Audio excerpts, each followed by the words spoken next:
রহমতের নবীজি খেজুরের বাগানের পাশ দিয়ে নবীজি হেঁটে যাচ্ছেন মদিনায়। একটা উট দৌড়ায় আসছে। উট এসে আল্লাহর হাবিবের কদম মোবারকের সামনে পড়ে মাথা নিচু করে নবীজির কদমের মধ্যে মুখ লাগায় কাঁদতেছে। উটের জবান খুলে গেল।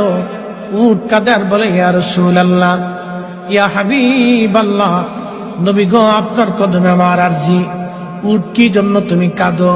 বলে, ইয়া রাসূলুল্লাহ, আমাকে শুধু মারে, আঘাত করে, কিন্তু খাদ্য দেয় না, কাজ বেশি বেশি করায়। এমন সময় পিছে পিছে ওই মদিনার সেই উটের মালিক দৌড়ায় আসছে। আল্লাহর নবী বললেন, ও উটের মালিক, তুমি কি উটের মালিক? বলে, হ্যাঁ ইয়া রাসূলুল্লাহ। তুমি কি তাকে খাবার কম দাও, কাজ বেশি করাও এবং মাঝে মধ্যে তারে পিঠাও? বলে, ইয়া রাসূলুল্লাহ, কি করে আপনি জানলেন? বলে, উট এসে তোমার বিরুদ্ধে আমার কাছে অভিযোগ পেশ করেছে। একবার জোরে বলা যাবে কি আল্লাহু আকবার?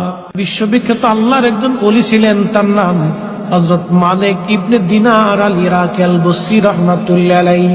হযরত মালিক ইবনে দিনার তিনি প্রত্যেক বছরে মক্কায় হজ করার জন্য ইরাকের বসরা থেকে আসতেন। এক বছর তিনি হজে আসলেন, হজ শেষ করলেন। হজ শেষ করার পরে আল্লাহর দরবারে দোয়া করলেন, আল্লাহ, আপনি দয়া করে আমাকে জানান কার হজ হলো, কার হজ হলো না। আপনি দয়া করে আমাকে একটু জানান আল্লাহ। উনি দোয়া করলেন, কান্নাকাটি করলেন, আল্লাহ, এত মানুষ